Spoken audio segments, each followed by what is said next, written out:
I think it was the Pistons were in the top 10 with the Eastern Conference ranking. So I wanted to kind of get your guys' overall thoughts on this. Do you think that they are the fourth best team in the Eastern Conference this upcoming season?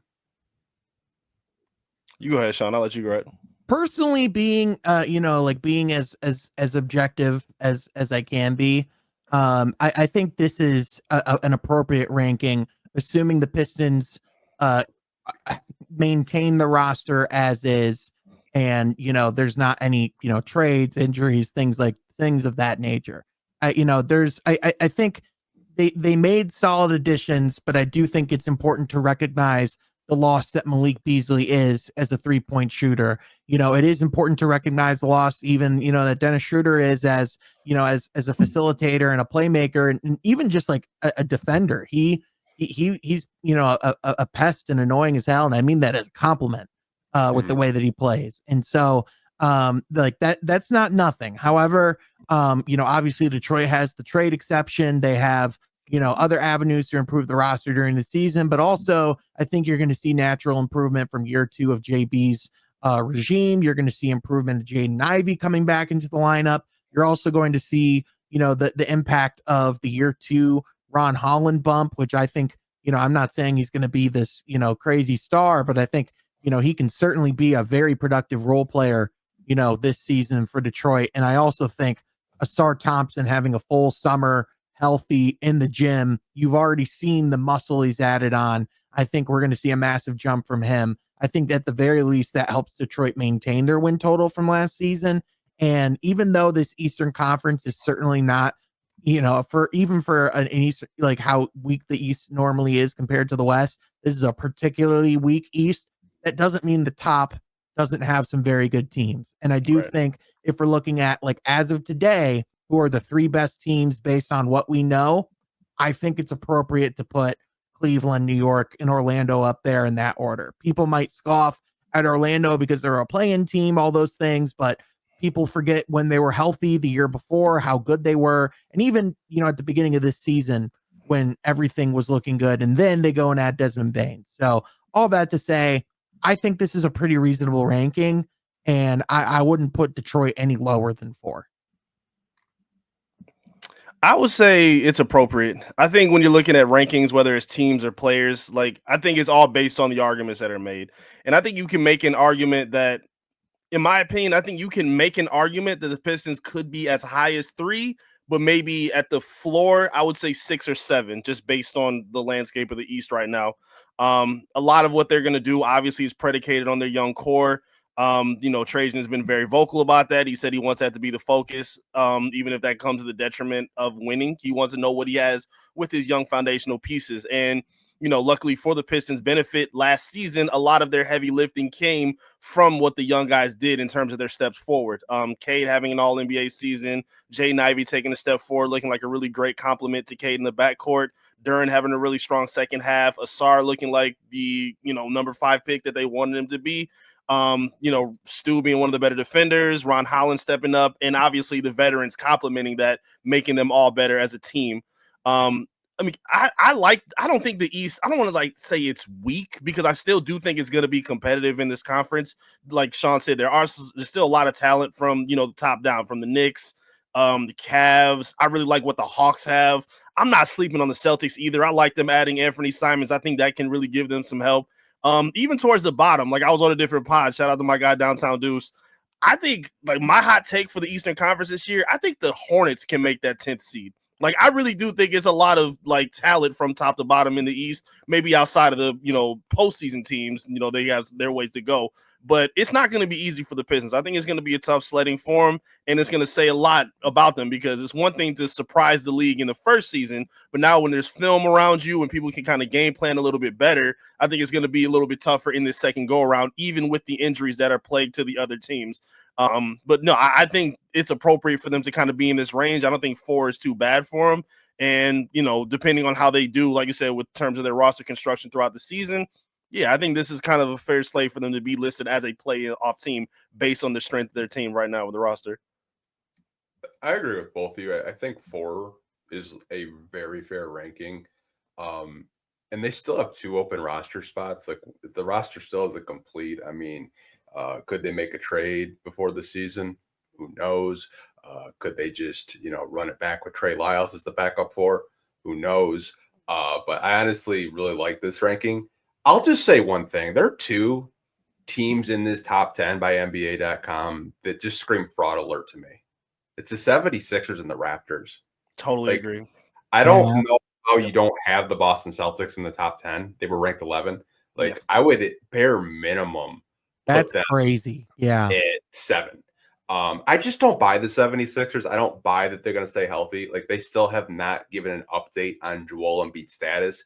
They did a really great article on ESPN, I think last month or a couple of weeks ago, a really in-depth article with him, but you never got an update on like what his availability is, like if he's going to be healthy for the season. Paul George is already hurt. Like, he got hurt in a workout. Like, he's back to podcast P. Like, honestly, like I just don't buy the 76ers, and like their over under is like, I want to say it was like in the 40s. I'm smashing the under. Like, are you kidding me? Yeah. Like, I just don't buy it. I mean, Paul George is going into camp with an injury. Joel Embiid is going into camp. Didn't he have a surgery at some point as well? And like you said, all the reports about his knee are not good. Right. And, all the reports have just been like, oh gosh, what have we done? And like you said, that profile they did on Joel Embiid is almost as disturbing as the injury stuff, with just, how like inner focused his mindset really is, and how fractured his relationship with the organization actually is. It's not a great read if you're a 76ers fan. But like really, really good reporting. And then, just the young guys, there's a lot of upside and talent here to like, but they're young guys who need their touches and are going to make mistakes and need to grow and learn. And quite frankly, I think all the signs and, everything that's happened is saying, you should rebuild. You should go to the youth movement. But unfortunately, with the holes that they've dug themselves, mainly this Joel Embiid extension, which in this hard cap league, no one is going to touch with a 10-foot pole, they're stuck. They have to keep trying to win because they've put their resources into this Joel Embiid, this idea that you can win a championship with Joel Embiid. And even if he was healthy, I just have my doubts. So yeah, I am all the way out on the 76ers.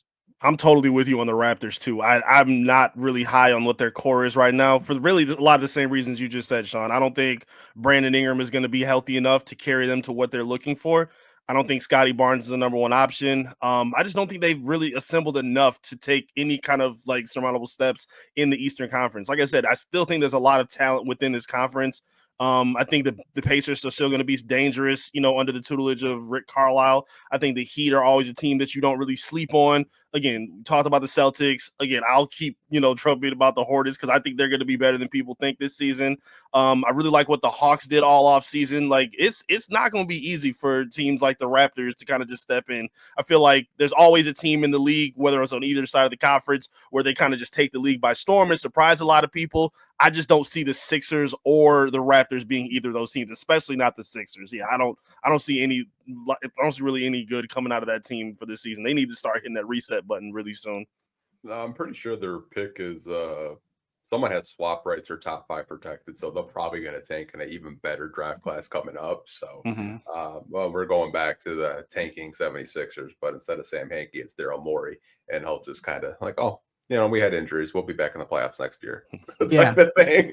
And if the goal for the Raptors was to just overcommit a lot of money to a lot of players that are not worth paying said money, then they are passing with flying colors. Congratulations to them. Now, if Dwayne Casey does go into that organization, I hope he can go in and whip it into shape. But as currently constructed, I am not optimistic. Agreed. Yeah. I mean, I don't know about you guys, but like if I got fired from someplace, I don't know if I'd want to go back and like work there again. I know said the same thing. It is kind of baller though that like instead of being, like the coach, now you're given the keys to the kingdom of the place that you were fired, like them coming and crawling back to you. Like there is almost kind of like a oh, so you need me type of reality to that. You got to strong arm your ex. You just won Coach of the Year the same year you got fired. You got a strong arm in there and showing how great you are. I was shocked when I saw that report. So we'll see what happens. Shout out to Dwayne Casey. Yeah, I mean, like they gave him a promotion. They gave Mets Stefanski's old role. He got promoted to senior advisor. So I mean, Yeah.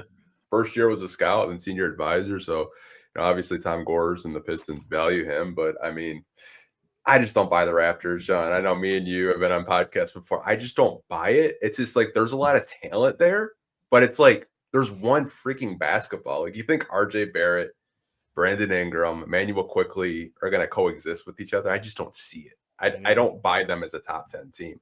One team that I'm kind of like low key, it wouldn't surprise me if they competed for a play-in spot.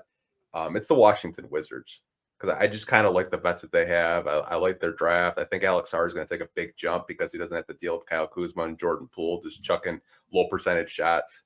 I think CJ McCollum can really go in there, bring that professionalism. They still have Chris Middleton on that roster. I could possibly see them being that final 10 seed, but who knows with Charlotte?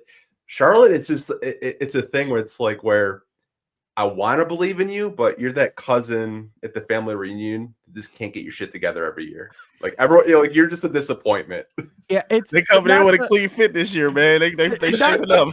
And not to sound like the gullible girlfriend who keeps going back, but like they're going to therapy. They got a new wardrobe. That's right. No, in all seriousness, like they got new ownership. The Charles Lee is a solid coach who's bringing infrastructure, and the biggest reason why. Like I agree with you, Anthony. I like a lot of what Washington's doing, but the reason why I'd lean towards Charlotte is because there's some real incentive for them to actually start winning some games and some pressure on guys like LaMelo Ball to start to produce because, he's going to have, contract conversations coming up again real soon. And if you're Charlotte, based off of what's gone on, even though you're not really trying to win a ton of games either, you still want him on the court. Based on what's happened, what makes you believe he's going to be and to give him max dollars, which is what he's going to want. And then Brandon Miller, you need to start seeing some light at the end of that tunnel and see that talent really start to produce. And, they went and got like a guy like Concanepple who can, like come in and he can play now. Say what people want, like about his upside or whatever he is. Like he's a guy who's going to come in and be a solid NBA player for years. And like, I think there's something to be said about getting like a quality shooter for their playmakers to play around. And so I think they're at least, they at least have something compared to what they've had in the past. And if there's a team that, like has to take that jump, otherwise, like, what are we doing here? To me, it's Charlotte in the East. I'll give you guys a hot take. I think Lonzo Ball gets traded at the deadline if their season just goes south. I think he's LaMelo. Gone. Did I say Lonzo? Yeah. Okay. Yeah. No, that's LaMelo fair. Ball. I was like, oh wow, wow, hot take. Cleveland could no, but no, I 100% agree with you. I think that's absolutely on the table, and especially if his agent starts saying some stuff about how he wants to start looking at other locations. Like I could see Charlotte going, all right, man, we're good, thanks, but see you later. Yeah, I just think like the way that they're building, like the guys that they're drafting. I don't like to label certain players, but LaMelo to me just doesn't feel like the culture that Charlotte's trying to set. Like you look in their recent drafts, like they're going after certain archetypes, and LaMelo Ball is very talented. He's really fun to watch, but it really hasn't translated to a whole lot of wins. And Charlotte might want to kind of cash their chips in, and maybe they can get a young prospect, maybe some future draft capital, and LaMelo can go be a point guard for another team, maybe in the Eastern Conference or the Western Conference. I just don't buy him being there long term, in my personal opinion. Yeah, I don't like the term of people saying he's not a winning player. I think his numbers and his game can equate to winning, but he just needs a very specific roster around him. Like if he were on like the Lob City Clippers if we were old enough, I think that'd be like a perfect kind of team for him to play on, a team that could run and gun, play. They didn't predicate a lot of defense when they were there, but I think like that kind of style is really fitting to him. What they have in Charlotte right now, even though I do like some of the vets they have, Grant Williams coming back, Seth Curry, they just picked up Colin Sexton. I think they have some good pieces around them, but yeah, he's got to be on his absolute A game to make that work. And yeah, it wouldn't shock me if we do start hearing his name in some trade discussions just based on what their expectations are. Because yeah, they got to start winning much sooner than later, and they got to stay healthy first in order to make that happen, which has been one of their biggest problems over the past several years. Not to be a devil's advocate for the is he a winning player category, but the things to me that I think he needs to prove in order to show like his talent isn't just like like a fun league pass watch and is like something like a team could build around is he's shown flashes of being a good defender. He needs to lock in and actually try on a consistent basis. On the offensive end, I don't think anyone questions his ability and his talent, and like we've seen a lot of the ridiculous plays and shots that he's made. And it's like, just because he can make a lot of these ridiculous shots doesn't mean he should take a lot of these ridiculous shots. Right. And I think he really needs to hone in and like raise his efficiency. And, just, I think that's just the big thing is as entertaining and, as much of a fun basketball player as he is, which when LaMelo's healthy and when he's playing at his best, he is electric. But just a lot of the dumb turnovers, the ridiculous, almost half court heaves, or, like heavily contested threes. There's just, there's areas of his game where if he wants to be, like that, like number one guy on a team going forward, like he just has to clean up. Mm-hmm.